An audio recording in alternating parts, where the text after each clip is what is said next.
Hello learners, class 11th की political science का chapter number 1 constitution why and how ये discuss कर रहे हैं हम।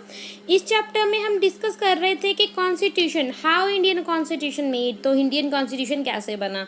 तो इस जो टॉपिक है, ब्रॉड टॉपिक है, इसके सब टॉपिक में हमने देख लिया है कि ये कॉन्स्टिट्यूशन बनाया है कॉन्स्टिट्यूट असेंबली ने बनाया है ना। और उसके बाद हमने कंपोजिशन भी पढ़ी थी कि कॉन्स्टिट्यूशन असेंबली किस बेस पे बनी थी, इसमें कितने मेंबर थे, ये कौन कौन सा किस बेस पे ये मेंबर थे, है ना, कितनी रेशो थी, ये सब कुछ हमने पढ़ लिया था। और अब हम बात करेंगे प्रिंसिपल ऑफ डेलिब्रेशन। ये डेलिब्रेशन क्या होता है पता है आपको? डेलिब्रेशन को हम वेरी सिंपल लैंग्वेज बोल सकते हैं discussion, debate and discussion. Okay, principle of deliberation, तो ये भी हमारा इंडियन कॉन्स्टिट्यूशन ये डेलिब्रेशन पे, प्रिंसिपल ऑफ डेलिब्रेशन के ऊपर बेस्ड है हमारा Indian constitution. The authority of constituent assembly does not come only from the fact that it was broadly through not perfectly representative. हमारा जो अथॉरिटी है कॉन्स्टिट्यूट असेंबली की, वो सिर्फ ये नहीं लेकर आती कि इस फैक्ट से और दैट इट वाज ब्रॉडली कि ये बहुत बड़ी है, कॉन्स्टिट्यूशन असेंबली बहुत बड़ी है, तो इट इज़ नॉट परफेक्टली, मगर ये परफेक्टली नहीं है, रिप्रेजेंटेटिव है ना। It is comes from its procedure it adopted to frame the constitution, तो वो एक प्रोसीजर यूज़ किया जा रहा था कॉन्स्टिट्यूशन को फ्रेम करने के लिए। The value its member brought into the deliberation, और वो थी डिस्कशन डिबेट हुआ करती थी, डेलिब्रेशन हुआ करती थी, और फिर वो उस जो मेंबर्स थे वो डेलिब्रेशन करते थे, फिर उसके बाद हुआ है कॉन्स्टिट्यूशन का frame. While in any assembly that claim to be representative, it is desirable that a diverse section of the society participate. It's equally important that they participate not only as a representative of their own identity but a community.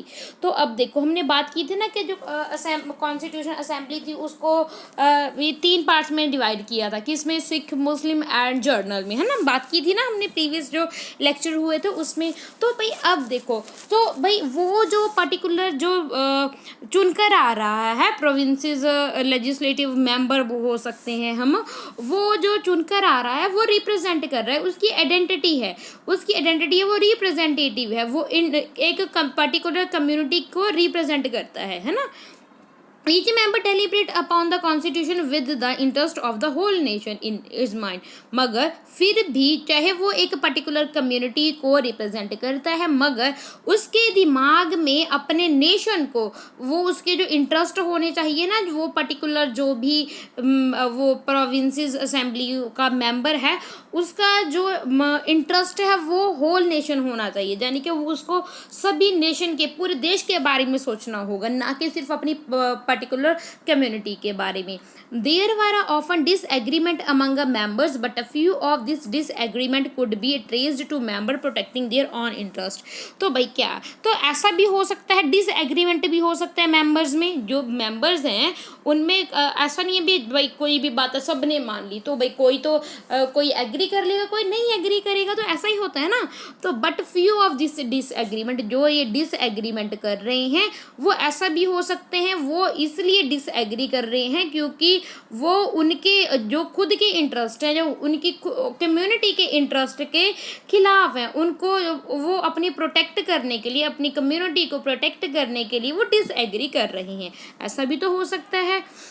There were legitimate difference of principle, मगर यहाँ पे एक legitimate difference है principle में, and the differences were many, और differences भी बहुत हैं। शुड इंडिया अडॉप्ट जैसे कि आप सपोज कीजिए कि वहाँ पे बात हो रही थी, डिस्कशन हो रही थी, तो प्रिंसिपल में कैसे डिफरेंसेस है, जैसे कि जो हमारा इंडिया है उसको सेंट्रलाइज्ड सिस्टम अडॉप्ट करना चाहिए, जो डिसेंट्रलाइज्ड सिस्टम अडॉप्ट करना चाहिए गवर्नमेंट का।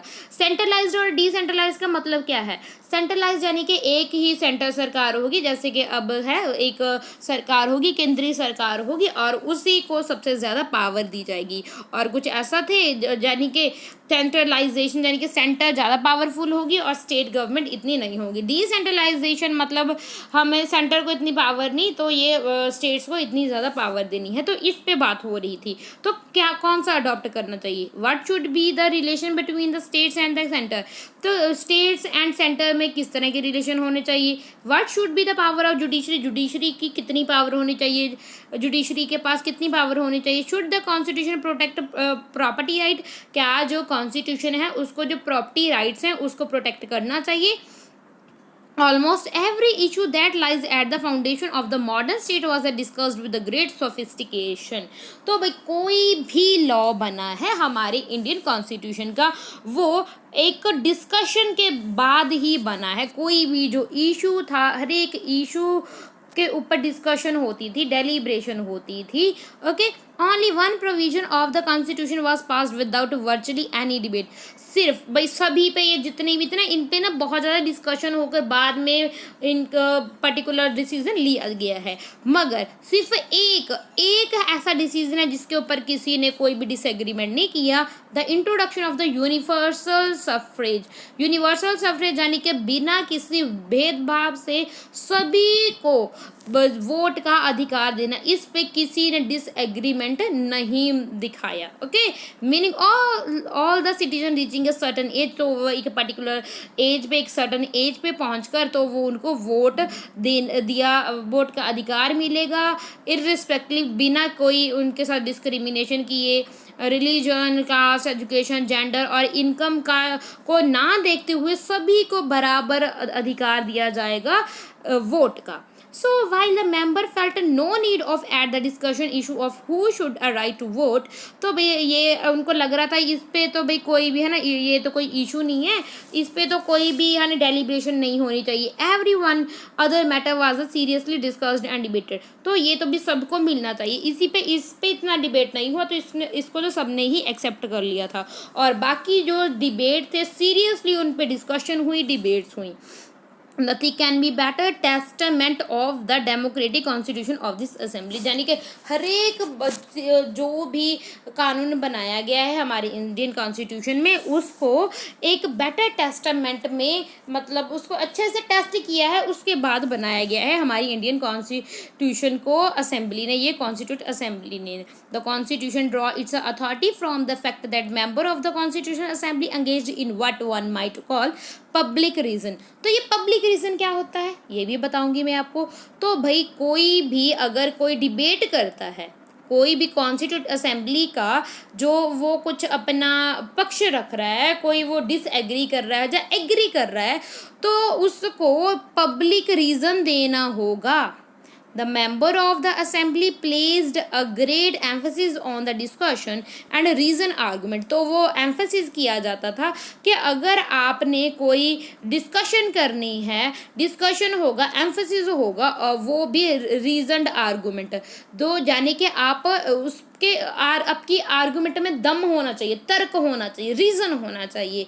ओके, यानी कि अगर आप एग्री कर रहे हो तो क्यों, इसके पीछे भी कोई कारण होना चाहिए। आप डिसएग्री कर रहे हो क्यों, इसके पीछे भी कोई कारण होना चाहिए। Okay, they did not simply advance their own interest, तो यानी कि उसको अपना कोई इंटरेस्ट नहीं होना चाहिए, but gave a principal reason to other members of their position.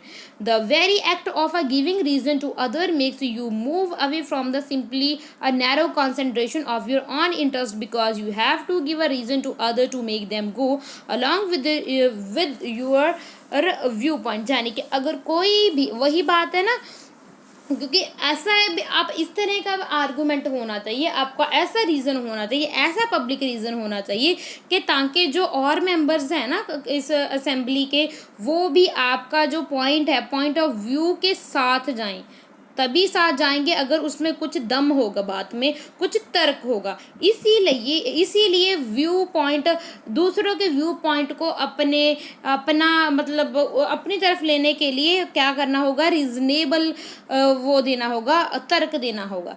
The voluminous debates in the constitution assembly where each clause of the constitution was a subject to a scrutiny and debate. तो कोई भी जो भी decide हुआ है constitution का वो एक अच्छे डिबेट और स्क्रूटनी से हुआ है।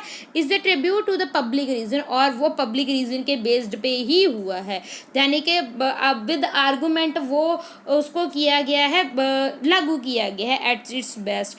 These debates are deserve to be memorise. तो इन डिबेट्स को हमें मेमोराइज भी करना होगा as one of the most significant chapter. तो ये एक मोस्ट सिग्निफिकेंट चैप्टर है हिस्ट्री ऑफ कॉन्स्टिट्यूशन मेकिंग का, equal in the importance of the French and American revolution. जैसे कि अमेरिकन और फ्रेंच रेवोल्यूशन की इतनी इंपॉर्टेंस है, तो हमारे इंडियन कॉन्स्टिट्यूशन की हिस्ट्री मेकिंग भी जानना बहुत ज़्यादा ज़रूरी है, बहुत ज़्यादा इम्पॉर्टेंट है, क्योंकि इसको मेमोराइज करेंगे कि किस बेस पे हमने ये पर्टिकुलर लॉज लेकर आई हैं, वो सब कुछ हमें तभी पता चलेगा अगर हम उसकी भी स्टडी करेंगे। तो प्रोसीजर्स के बारे में हम नेक्स्ट वीडियो में मैं आपको समझाऊंगी। आई होप ये जो हमने सब टॉपिक शुरू किया था, द प्रिंसिपल ऑफ डेलिब्रेशन, आपको समझ में आ गया होगा।